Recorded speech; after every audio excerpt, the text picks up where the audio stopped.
Welcome to Reading Comprehension Session 6. As promised, I am upscaling the level slightly. Let's be ready to face another passage. This time, it is on a topic that is very interesting. Very quickly, let's brush up the format, the framework that we have talked about in the very first session. So, we are supposed to observe this passage on the parameters of what, why, how, who, when, and where. So when I try to apply this on the first paragraph, it is evident the discussion over here is on a concept called antimatter. Antimatter remains a very interesting topic. Of late, there have been a couple of topics that are in vogue. Antimatter is one such topic. If I were to think of a couple of topics that are also in discussion, so I would consider dark matter, anti-gravity, machine learning, AI as some of the topics which are in discussion, and the likelihood of these topics being there in the aptitude test is also pretty high. So here we have a discussion on antimatter. I'll try and apply the framework. Let's do some milestone mapping on this paragraph because the first and the last paragraph, they remain very important being thematic. Let's quickly check.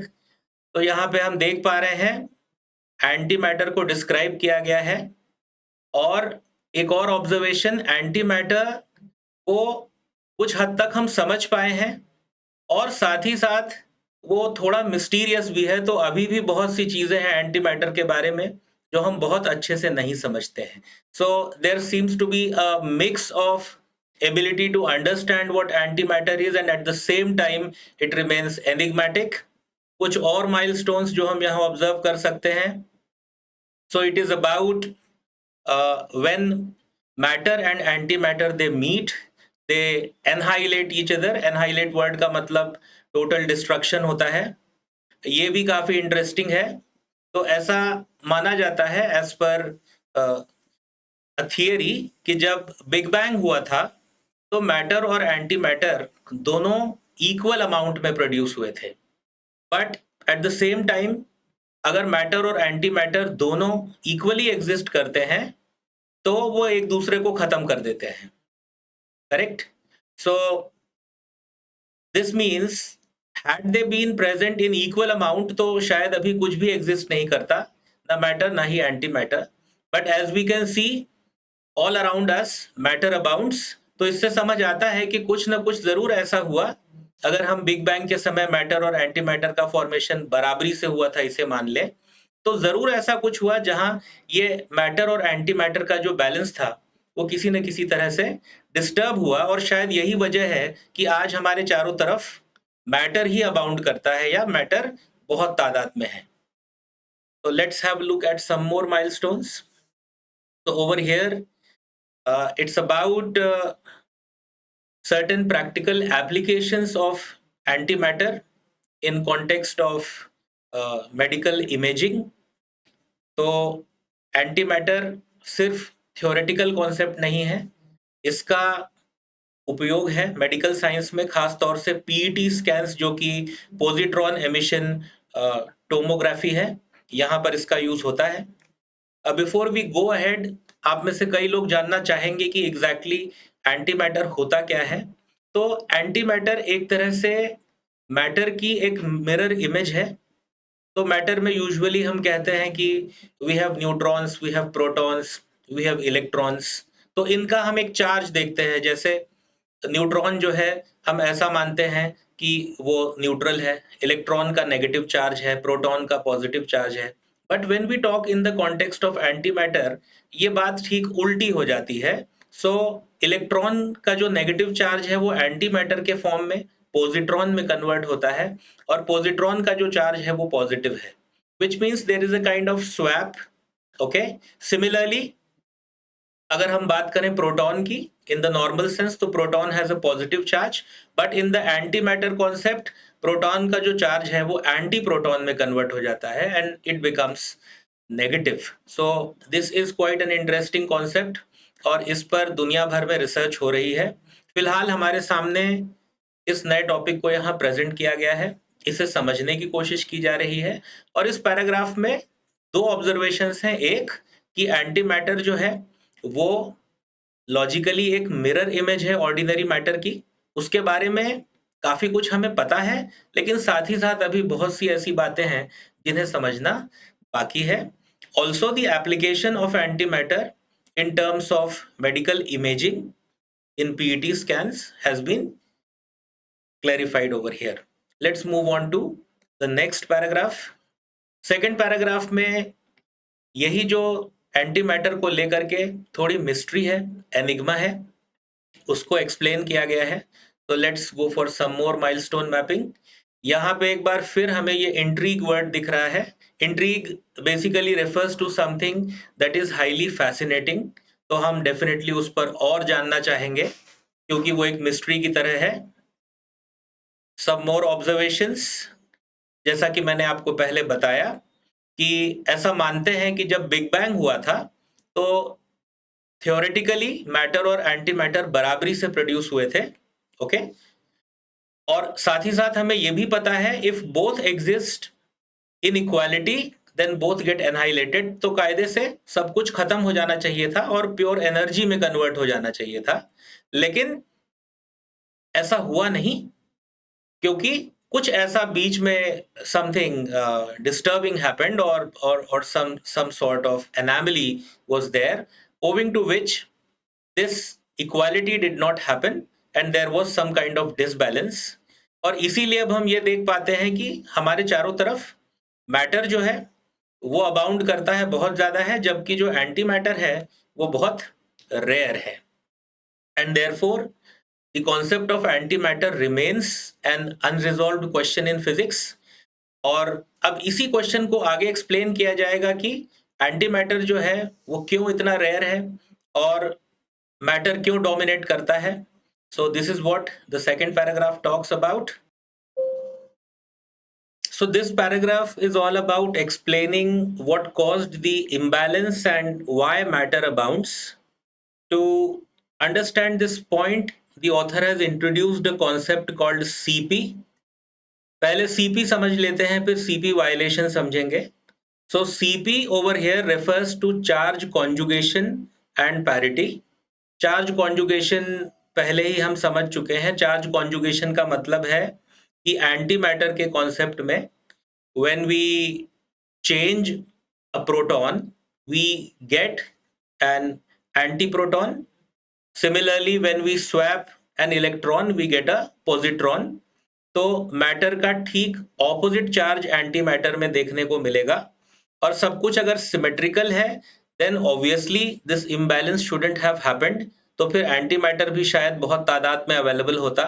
But as we see that matter abounds which means something went very wrong.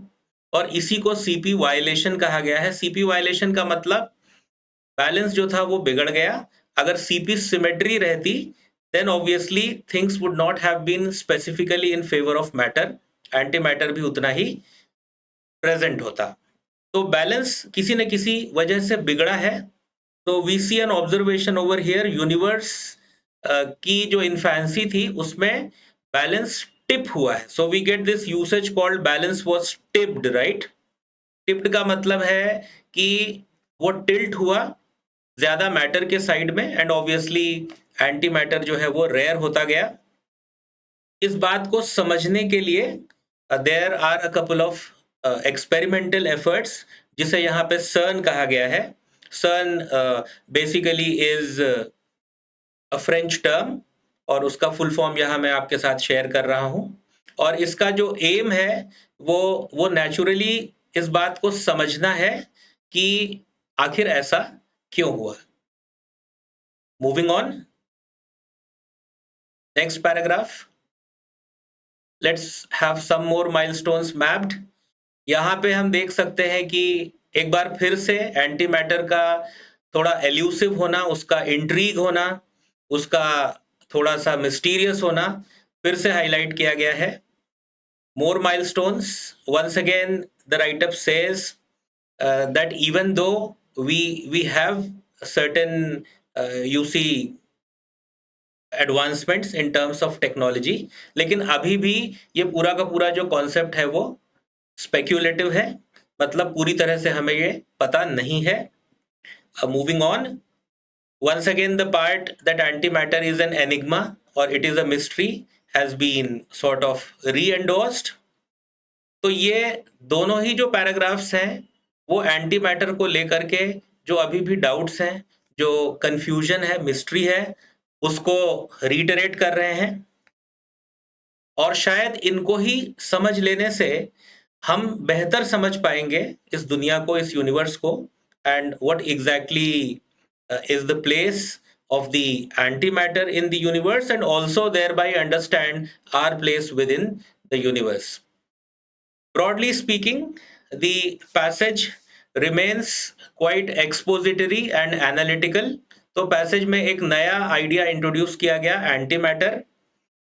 Also, the author has tried to analyze the concept with the help of available tools.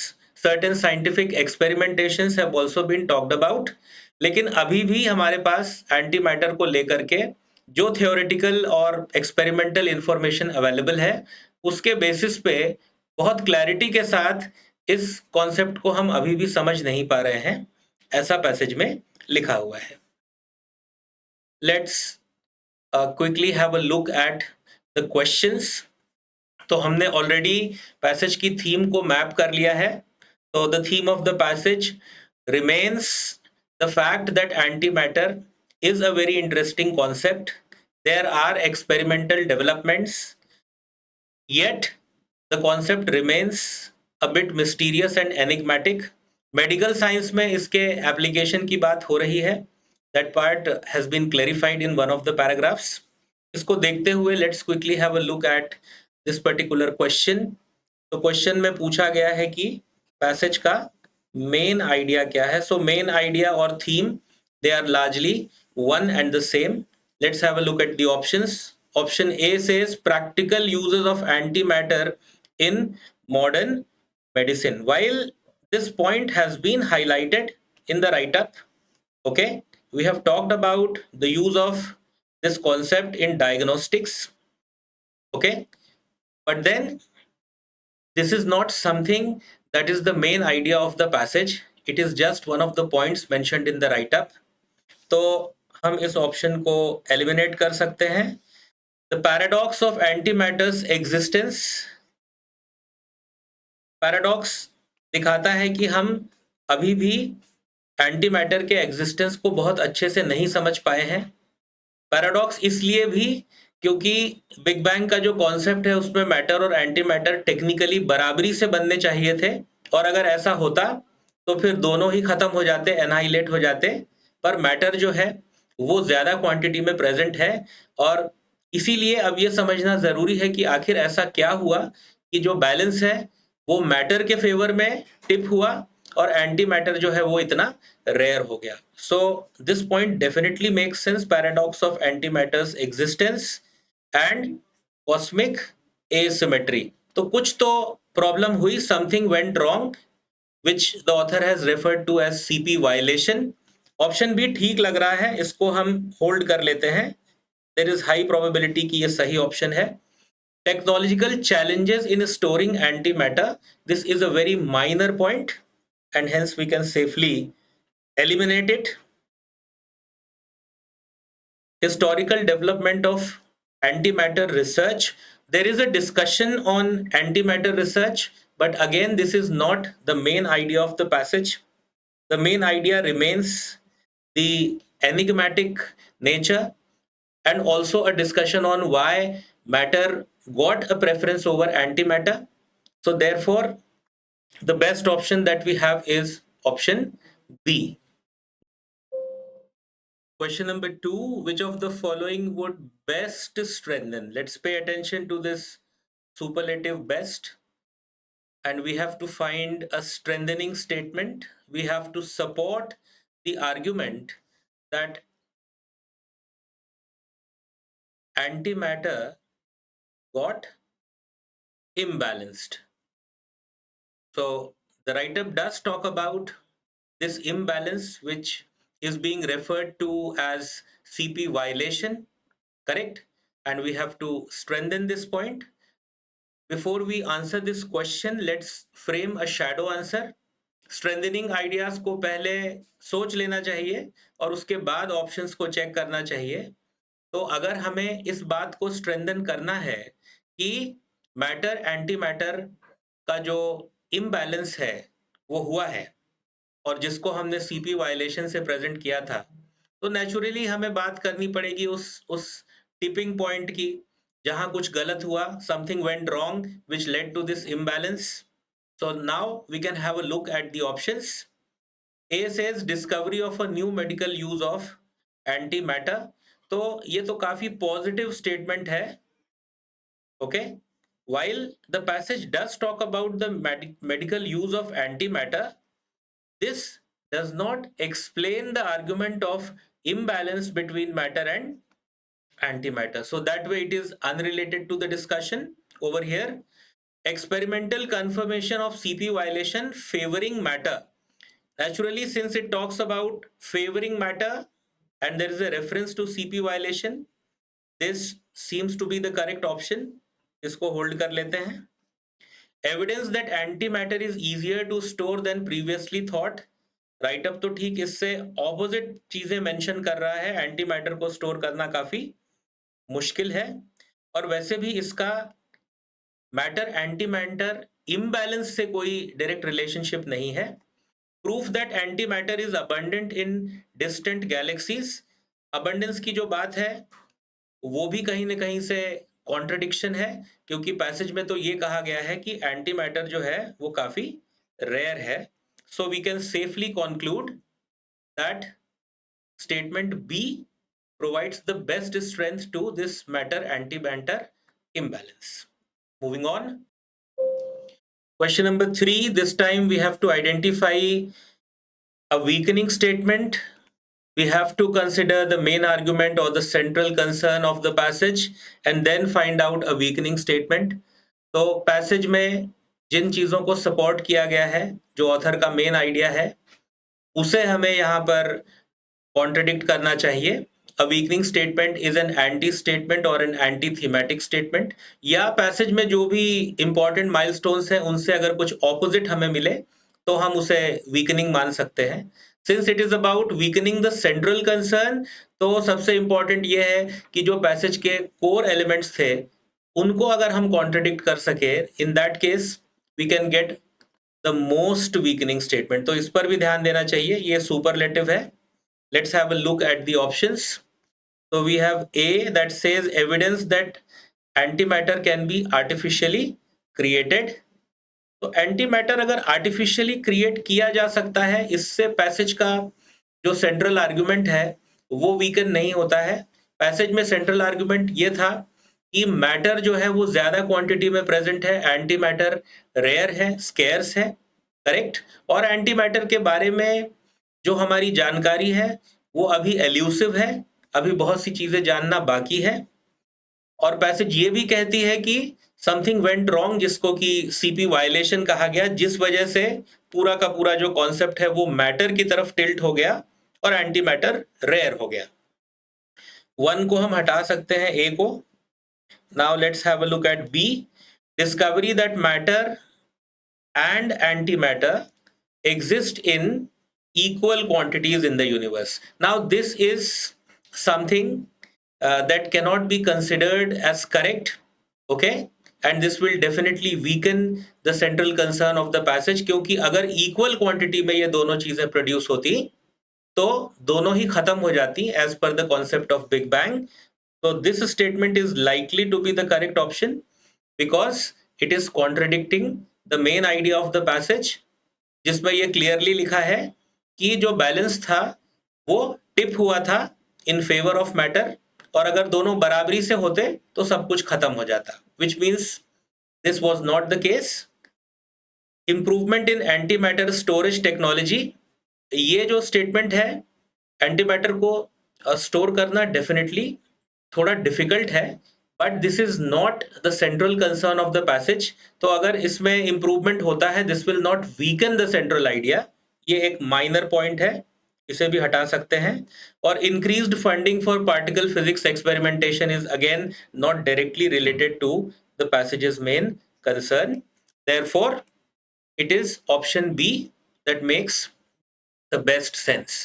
Moving on, question number 4. This time we have to figure out the tone. Tone remains the emotional attitude of the author, the mood of the author. अब अगर हम shadow answer frame करें तो author यहाँ पर anti matter को समझने की कोशिश कर रहा है। ऑथर ने अपना डाउट भी कुछ चीजों पर रेज किया है। Anti matter remains speculative, mysterious, enigma, इस तरह के वर्ड्स यूज किए गए हैं। पर when we say something is an intrigue और एन एनिग्मा, इसका ये मतलब है हम उसे जानना चाहते हैं, हम उसमें इंटरेस्टेड हैं और फिर उस पर व्यूज एक्सप्रेस कर रहे हैं। So that way we can safely eliminate the first one, that is A, क्योंकि इसमें लिखा है critical and dismissive. Anti matter को ना ही क्रिटिसाइज किया गया है, ना ही उसे डिसमिस किया गया है as something unimportant, so A can be safely eliminated.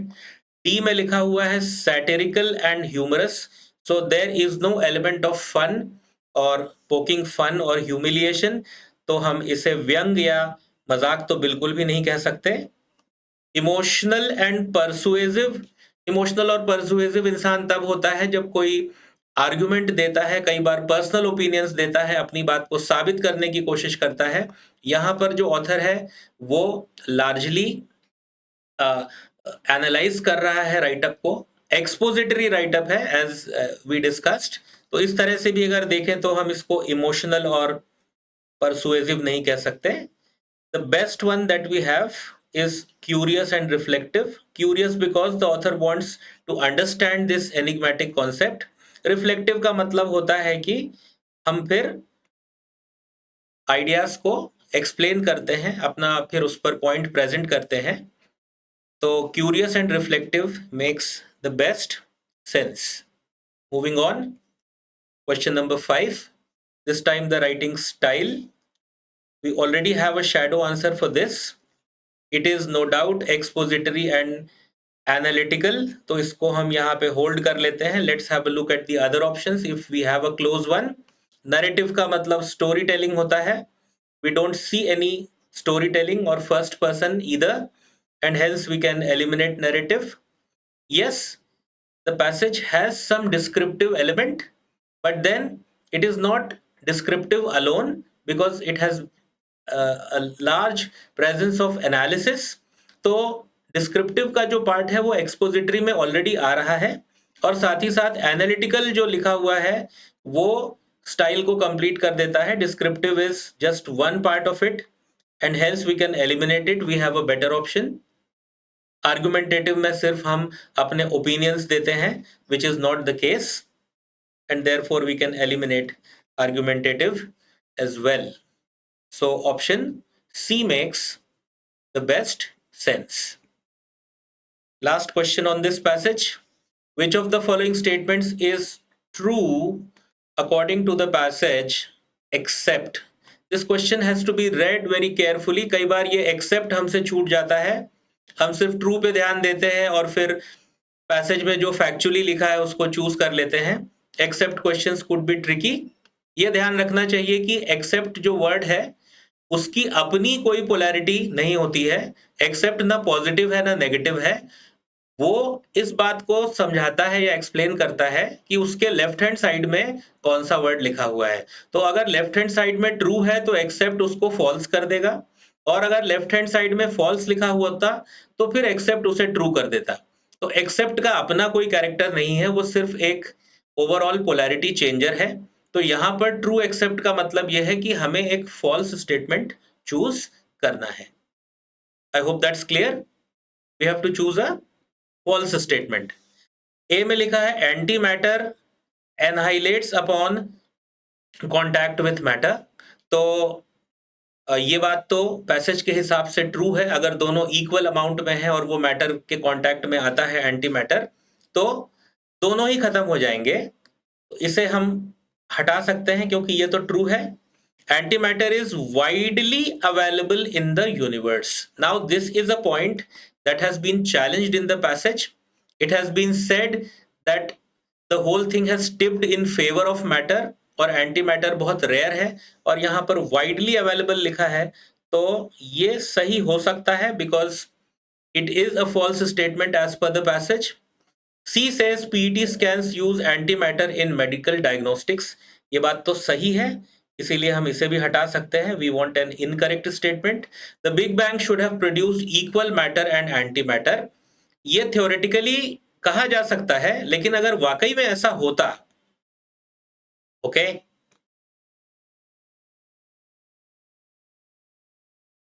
तो दोनों ही खत्म हो जाते. पर फिर हमें किस बात पे ध्यान देना चाहिए? Should have produced.